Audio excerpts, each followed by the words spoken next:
Oke, jadi sini kita akan belajar tentang klinis daripada jantung. Oke ya, kalau kita belajar klinis jantung itu pasti tidak akan jauh daripada konsep tekanan. Ya, kalian udah belajar di 2.2, apa yang kalian dapatkan kira-kira sejauh ini? Visionya baru nanti mas. Aterokloro belum. Oh, oke, visionya belum ya. Berarti mungkin kalian pembuka aja ya. Kukira kalian sudah visio. Belum. Jantung belum. Oke. Baru nanti. Oke. Nanti kalian bisa lebih tahu duluan. Oke, jadi ini skor basicnya itu cardiac cycle. Ya, sangat cardiac cycle sangat berpengaruh. Tapi kalau kalian belajar secara anatomisnya doang, ya pasti tidak akan jauh daripada dinding jantung, pembesaran otot jantung, arterinya, sama katupnya. Sudah 4 itu doang. Ya, ujung-ujung nanti ke fisiologi. Kita akan belajar CHD. CHD itu adalah kelainan kongenital jantung, di mana nantinya pada jantungnya tersebut tidak akan memberikan struktur yang sempurna. Entah dia nantinya katup aortanya nyempit ya, susah terbuka, ataupun nanti katupnya terlalu longgar, itu nanti ada klinisnya. Nanti atau dia nantinya bolong-bolong jantungnya, kayak dinding atriumnya jebol, atau dinding daripada ventrikelnya juga jebol. Nah, itu akan ada klinisnya juga. Oke, sekarang kita belajar satu-satu. Ya, kalau CHD itu pasti kalian akan kenal dua, yang asianotik dan yang sianotik. Kalau asianotik itu biasanya kita akan lihat pada bayi ya. Jadi klinisnya pada bayi. Nanti kalau kalian belajar masuk ke blok anak, nyari anak, atau blok OB, nanti akan kalian paham namanya critical heart disease, CHD. CHD itu adalah tata laksana terbaru dan wajib bagi dokter umum dan wajib dilakukan pada bayi baru lahir. Bagaimana caranya mas? Kita melihat bayinya ada biru atau enggak? Birunya gimana? Lihat dari, makanya udah belajar pemeriksaan kepala leher kan? Pasti kan melaporin cyanosis. Ya. Fungsinya buat ini. Nanti kalau kalian cyanosis ataupun tidak cyanosis itu nanti lihat dari bibir bisa, mata bisa. Ini paling enak juga dari tangan bisa. Kita ke asianotik dulu. Kalau asianotik itu adalah ketemu bayinya tidak ketemu kebiruan. Kalau tidak ketemu kebiruan, kalian akan curiga dua, lacturation ataupun outflow obstruction. Lacturation itu artinya apa mas? Ada yang ini deh. Lacturation itu artinya jantungnya itu bergerak dari kiri ke kanan. Balik ya? Balik. Ya, dari kiri ke kanan. Dia kebalik. Pada dasarnya dia gerak sendiri-sendiri, ya udah kiri-kiri, kanan-kanan. Gak boleh ada shunting. Kalau ada shunting itu berarti antara ini dah ada jebol, ya pasti ada dinding yang jebol. Nanti kalian belajar fisiologi, kalau pada dasarnya darah itu bergerak dari tekanannya rendah ke yang tinggi yang rendah, ya tinggi ke rendah. Nah, jadi di sini ya, low lacturation itu artinya apa? Jadi biasanya itu dia sering terjadi pada PSD, ventricular septal defect dan atrial septal defect. Contoh ya, PSD, ya sini jebol sini. Kalian tahu secara histologis anatomi kalau dinding jantung kiri itu lebih besar dibanding yang kanan kan? Iya. Otomatis yang tekanan di sini lebih besar dibanding si kanan kan? Otomatis darah itu kalau sini jebol, otomatis dia gerak ke kanan. Otomatis darah yang bersih akan masuk sini. Nah, itu konsepnya. Sama juga kalau SD, dia juga akan gerak ke sini. Oke, terus nanti kalau PDE juga sama konsepnya. PDE itu adalah gagal nutup sini, ligamento atrius tali. Nantinya aorta itu tekanannya lebih besar dibanding truncus pulmonalis kan. Otomatis aortanya darahnya akan masuk ke sini. Oh, berarti pasiennya aman-aman aja dong karena darah bersihnya masuk ke kotor. Kan berarti darah kotor nggak masuk, asal darah kotor nggak masuk ke bersih berarti aman doang kan pasiennya. Ya, awalnya nggak akan ada gejala. Pasien kayak gini nggak akan ada gejala ya kalau nggak kalian cek. Kenapa? Ya normal-normal aja, dia kayak darah yang kayaknya masuk bersih, yang penting kotornya nggak masuk yang bersih kan. Tapi 20 tahun, 10 tahun ke depan ya, kalian ingat lagi konsepnya jantung itu. Kalian tahu ya, orang nge-gym itu kalau dia dilatih terus akan besar kan ototnya. Sama kayak jantung, ya tekanan dia kan kesini semua nih. Otomatis dinding yang kanannya kan lebih tipis. Otomatis semakin dewasa dia, semakin lama dia menerima tekanan, otomatis dia akan besar. Maka akan terjadilah perpindahan shunting. Jadi right to left shunt. Ini yang berbahaya justru. Right to left shunt, darah yang kotornya masuk ke bersih. Oh, otomatis darahnya kan tetap dipompa lagi kan ke seluruh tubuh. Ya, tubuhnya menerima darah yang kotor, otomatis akan mengalami namanya hipoksia. Hipoksia itu jaringannya kekurangan oksigen. Nanti akan muncul kebiruan. Itu dia justru asianotik itu.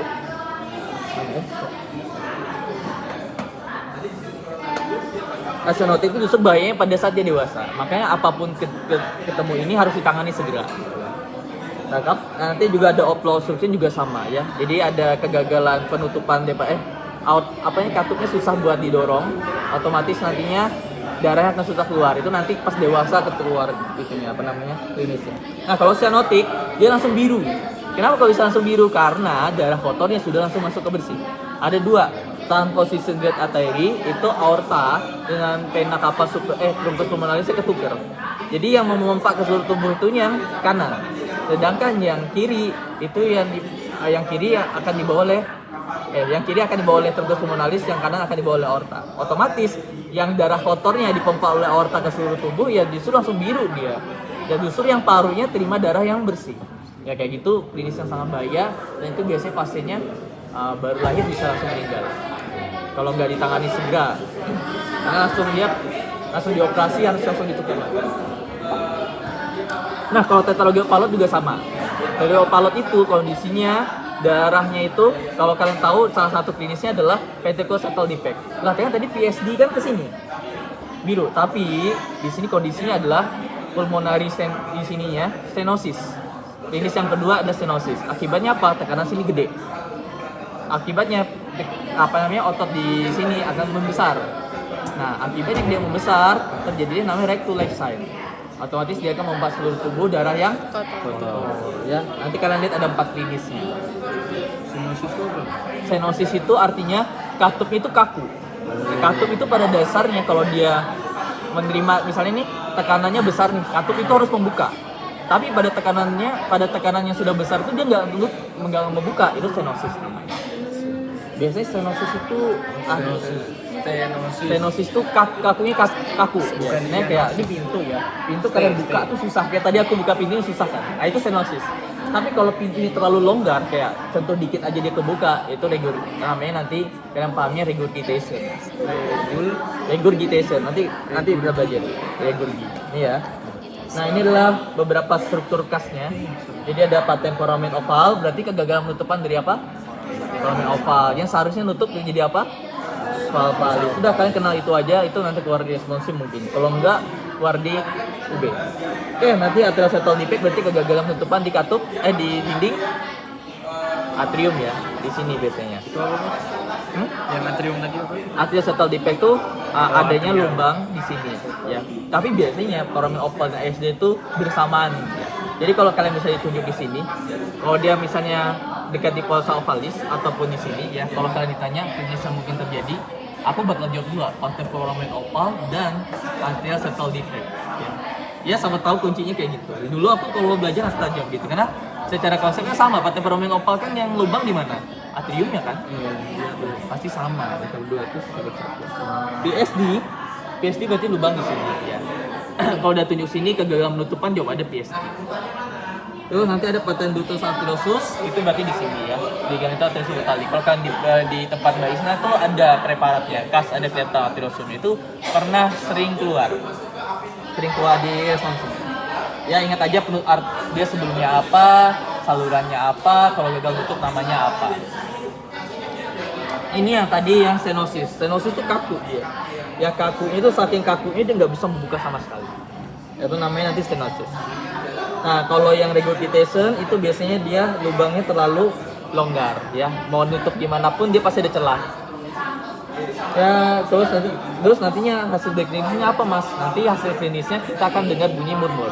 Bunyi murmur itu apa? Bising tambahan. Yang penting kalian mengenal bunyi normal. Bunyi normalnya gimana? Jantung 1 gedenya di mana? Jantung 2 bunyi besarnya di mana? Kan ada yang sistol, ada yang diastol. Itu dipahami. Nantinya bunyi-bunyi tambahan ini biasanya bisa terdengar di antara sistol atau diastol, terdengar sebelum masuk sistol atau terdengar setelah diastol. Itu kalian perlu bedakan. Nah, tapi nanti kalian masih belajar normal aja dulu gitu kan. Yang penting kalian paham konsepnya gitu.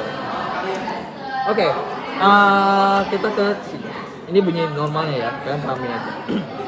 Oke, sekarang kita satu contoh deh, biar kalian paham kenapa kalian nanti penting sekali buat paham bunyi jantung normal itu gimana. Contoh ya, nanti kalian masuk fisiologi kan. Nah, kalau misalnya ada kesempatan tanya ke asisten, tanya ya. Ya misalnya contoh dia mitral regurgitation, artinya katup mitralnya itu longgar.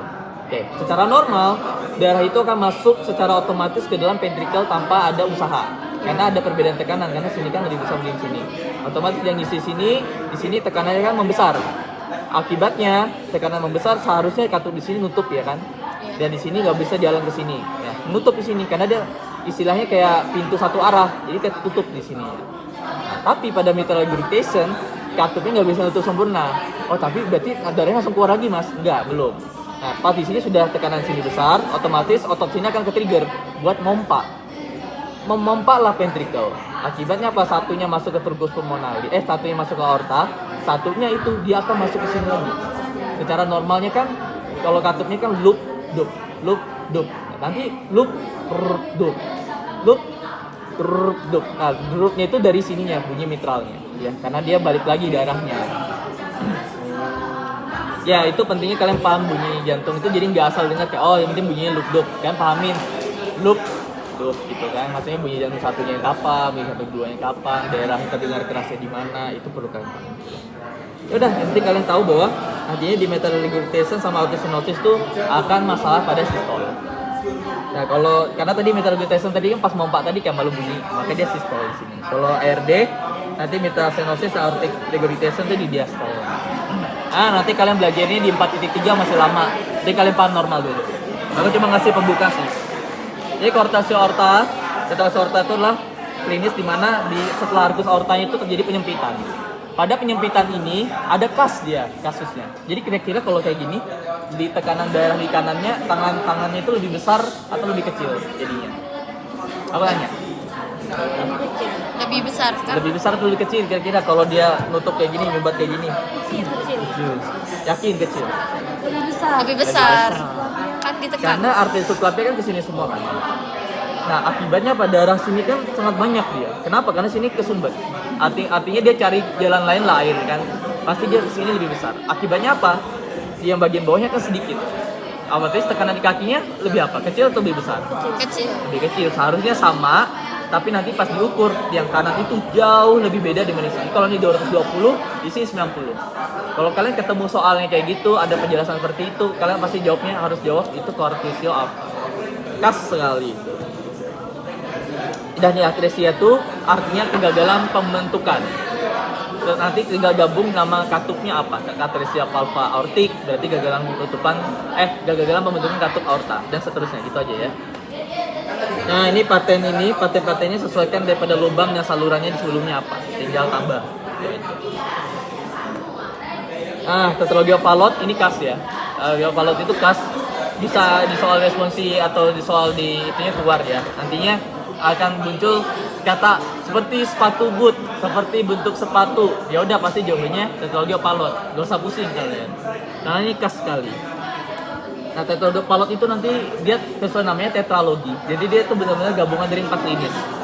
Nomor satunya PSD, nomor ventricular septal defect, nomor 2 pulmonary katup pulmonarinya stenosis, nomor 3-nya dia operating aorta, sama nomor 4-nya right ventricular hypertrophy. Nah, semuanya itu bermula dari 2 nomor ini. Ya, justru 3 dan 4-nya adalah sekundernya. Nomor utamanya di sini. Jadi di sini dia stenosis dulu. Ya, akibat dia stenosis, dia akan balik ke sini kan. Di sini darah kan lebih banyak. Otomatis yang di sini akan membesar jantungnya. Ya, makanya nanti namanya adalah right ventricular hypertrophy. Otomatis dia akan mendorong akan jebol lah di sini ventricularnya. Jebol akan masuk ke aorta. Aortanya menerima darah yang lebih banyak, makanya dia operating aorta. Kayak gitu. Makanya akibat sini membesar, dia akan menonjol ke sini jantungnya. Menonjol ke sini lah. Makanya nanti bentuknya kayak sepatu boot. Membesar jantungnya. Kas. Oke, ini 3A. Jadi 3A itu bentuknya kayak telur. Kenapa bentuknya kayak telur? Karena arteri aorta dengan pulmonal truncus pulmonalis itu ketukar. Tadi udah nggak jelasin dia, ketukar aja dia. Nanti bentuknya kayak telur. Oke, ini gak usah dipahamin, gak usah. Kardiak tamponade itu adalah terisinya darah, cairan ke dalam kapum perikardium. Jadi kapum perikardiumnya terisi darah, itu kas. Kayak gini. Terus ada cardiac hypertension, tapi sebelum ke sini kita ke sini ya. Jadi di sini terjadilah penyumbatan daripada arteri koronari. Akibatnya apa? Jantung nggak dapat nutrisi. Akibatnya apa? Jantung akan mengalami hipoksia lalu jadi infak, mati selnya. Akibat dia selnya mati, ya otomatis nanti kerja jantung kan terganggu. Dan selain itu bisa juga nanti menyebabkan pelepasan daripada metabolit inflamasi. Nah, maka situ akan terpicu nyeri. Nyeri itu di mana? Perikardium atau di jantungnya? Perikardium. Di perikardium. Jadi metabolitnya akan ke perikardium, maka terjadilah nyeri. Nah, nyeri tersebut akan diantarkan lewat sini. Makanya nyeri jantung itu khas. Dia akan terasa sampai ke maksila, sampai ke bahu atas, sampai ke tangan kanan, hingga sampai ke yang kelingking. Dah nikah. Kalau udah kalian ketemu nyeri penjalalannya kayak gini, dia pasti serangan jantung. 95% dia serangan jantung. Udah. Amin. Iya, amin. Ini ada tata laksananya, nanti dikasih apa namanya? Coronary bypass itu arterinya diambil dari femoralis terus dicambungin gitu. Udah selesai. Terima kasih, Mas.